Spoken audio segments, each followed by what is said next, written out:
इश्क हो तो इश्क का मतलब समझ में आएगा। इश्क हो तो इश्क का मतलब समझ में आएगा, उनका रुतबा जाहिलों की कब समझ में आएगा। इश्क हो तो इश्क का मतलब समझ में आएगा। चुपके से एक शेर पढ़ता हूं ताकि सब ना सुनने पाए। इश्क हो तो इश्क का मतलब समझ में आएगा, उनका रुतबा जाहिलों की कब समझ में आएगा। मेरी मानो मुस्तफा से इश्क करना सीख लो, इसमें कितना फायदा है तब समझ में आएगा। मेरी मानो मुस्तफा से इश्क करना सीख लो, इसमें कितना फायदा है तब समझ में आएगा। अपने कलमे में खुदा ने क्यों रखा नामे नबी, सोचो तो सरकार का मनसब समझ में आएगा।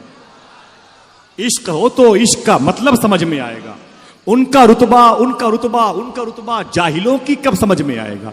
मेरी मानो मुस्तफा से इश्क करना सीख लो, इसमें कितना फायदा है तब समझ में आएगा।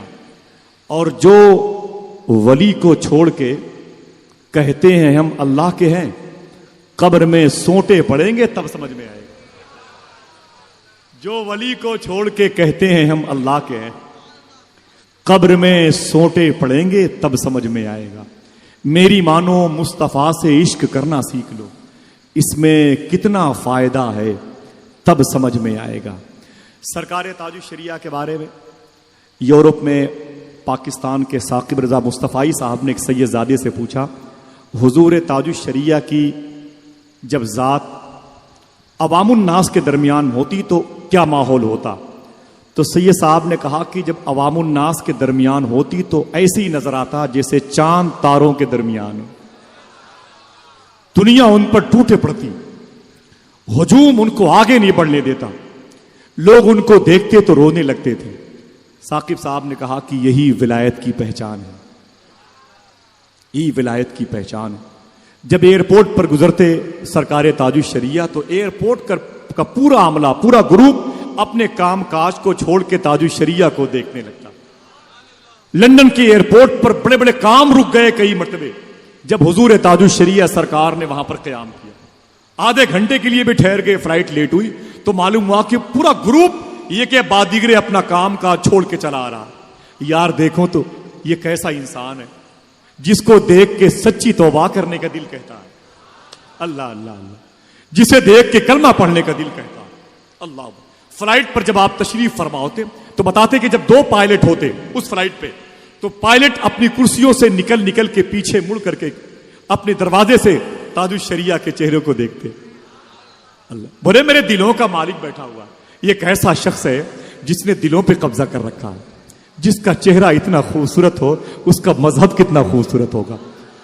हुजूर ताजुश शरिया के पीछे मखलूक क्यों भागती थी ये ऐलान तो नहीं हुआ, हो रहा है कि मखलूक भागती थी। क्यों, कभी सोचा आपने पब्लिक क्यों भागती थी हुजूर ताजुश शरिया सरकार की जात को सुनकर, उनके वजूद को देख करके। मालूम है गौस आजम सरकार की करामत थी ये, कागजी बात नहीं, साबित करता हूं। गौस आजम अपनी मस्जिद बगदाद शरीफ में एंट्री कर रहे थे, साथ में उनके खादिम अली नसर थे। गौस आजम सरकार जब पहली सफ से दूसरी सफ, दूसरी से तीसरी सफ, तीसरी से चौथी सफ में आगे बढ़े, जामेउल जिलानी उसका नाम था उस मस्जिद का। तो अली नसर कहते कोई भी मस्जिद का मुक्तदी गौस पाक की ताजीम में खड़ा ना हुआ। न किसी ने गौस पाक का कदम चूमा, न किसी ने गौस पाक के हाथ को चूमा, न किसी ने गौस पाक के जुब्बे को चूमा, न किसी ने गौस पाक के पाकीज़ा जिस्म पाक के साये को चूमा। गौस पाक लोगों को हटाते जाते और आगे बढ़ते जाते। अली नसर बिन हैती कहते मैं परेशान हो गया कि लोग तो गौस आजम को एहतराम इस कदर करते हैं गौस आजम सरकार का कि आगे बढ़ने में बड़ी दिक्कत होती है। आज गौस पाक अकेले चले जा रहे हैं, कोई हाथ भी नहीं चूम रहा है, कोई पैर भी नहीं चूम रहा, आखिर बात क्या है। इतना सोचना था अली नसर बिन हैती का कि गौस आजम सरकार के करीब दाएं तरफ से एक साहब उठे, बाएं तरफ से एक साहब उठे, सामने से उठे, पीछे से उठे, फिर वही सलाम, फिर वही हाथ का चूमना, कदम का बोसा देखना, चूमना, जुब्बे को चूमना, इमाम शरीफ का बोसा देना। लोग लग गए, इतनी भीड़ जमा हो गई कि अली नसर बिन हैती को लोगों ने धक्के मार के बाहर कर दिए। जब ये बाहर गए तो सोचने लगे यार वो पहले ही सही था, कम से कम सुकून से मेहराब हरम के साथ तो जाने वाला था। लोगों ने इतनी भीड़ पे अपने इश्क का इजहार किया, मैं खुद धक्के खा के बाहर आ गया हूं। इतना सोचना था कि गौसे आजम उनसे मुखातिब हुए। फरमाते हैं अली नसर बिन हैती, मैं उन्हें इसलिए हैती कहता हूं कि बगदाद शरीफ से 250 किलोमीटर के फासले पर एक कस्बा हैत है जहां पर अली नसर की मदार शरीफ है। उसका नाम हैत है, हीत नहीं है, इसलिए मैं हैती कहता हूं। बाकी आप उलमा और मशाइख की तहकीक मेरे सर आंखों पर। तो अली नसर बिन हैती कहते हैं कि मैं सोचा, मुझे गौस पाक ने करीब बुलाया, फरमाया अली नसर तुम क्या सोच रहे थे कि कोई गौसे आजम से सलाम नहीं कर रहा है, कोई हाथ नहीं चूम रहा है।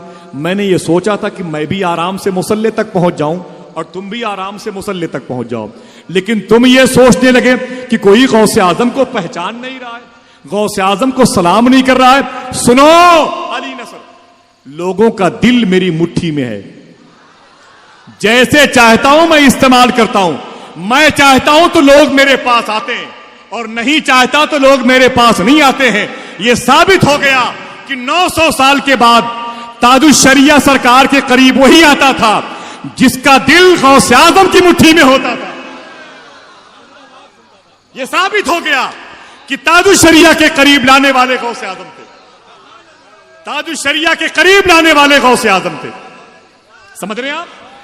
यह करामत है सरकार ताजुश्शरिया की, ज़ात से जुड़ी हुई सरकार गौसे आजम की। समझिए आप? बहुत बहुत शुक्रिया। तो बात सरकार गौसे आजम के उस लाडले की है जिनके चेहरे को देखकर लोग कहते थे ये हम शबीह सरकार गौसे आजम के नवासे भी हैं और खुद भी शबीह गौसे आजम, खुद भी शबीह गौसे आजम। अल्लाह अकबर, अल्लाह अकबर। वक्त कम है, आइए नात पढ़ते, बस एक शेर सुने। मुश्किल में जो आका को सदा दे नहीं सकते, जहां तक आवाज पहुंची है वो लोग अपने हाथों को उठा के बता दें। बस बस शुक्रिया। मुश्किल में जो आका को सदा दे नहीं सकते, वो अपने मुकद्दर को जिला दे नहीं सकते। अब मेरा ईमान, मेरे इतिकाद को देखें। मुश्किल में जो आका को सदा दे नहीं सकते, वो अपने मुकद्दर को जिला दे नहीं सकते। कोई बोले कि न बोले, वो जरूर बोलेगा। जिसके दादा की बात मैं करने जा रहा हूं, वो अपने मुकद्दर को जिला दे नहीं सकते, वो अपने मुकद्दर को जिला दे नहीं सकते। और होंगे मेरे सरकार अगर मेरे सरहाने, मरकब में फरिश्ते भी सदा दे नहीं सकते। होंगे मेरे सरकार अगर मेरे सरहाने, मरकब में फरिश्ते भी सदा दे नहीं सकते। और कर देता है बीमार जिसे बुग़्ज़ अली का, उसको तो मसीहा भी शिफा दे नहीं सकते। कर देता है बीमार जिसे बुग़्ज़ अली का, उसको तो मसीहा भी शिफा दे नहीं सकते। होंगे मेरे सरकार अगर मेरे सरहाने, मरकद में फरिश्ते भी सजा दे नहीं सकते।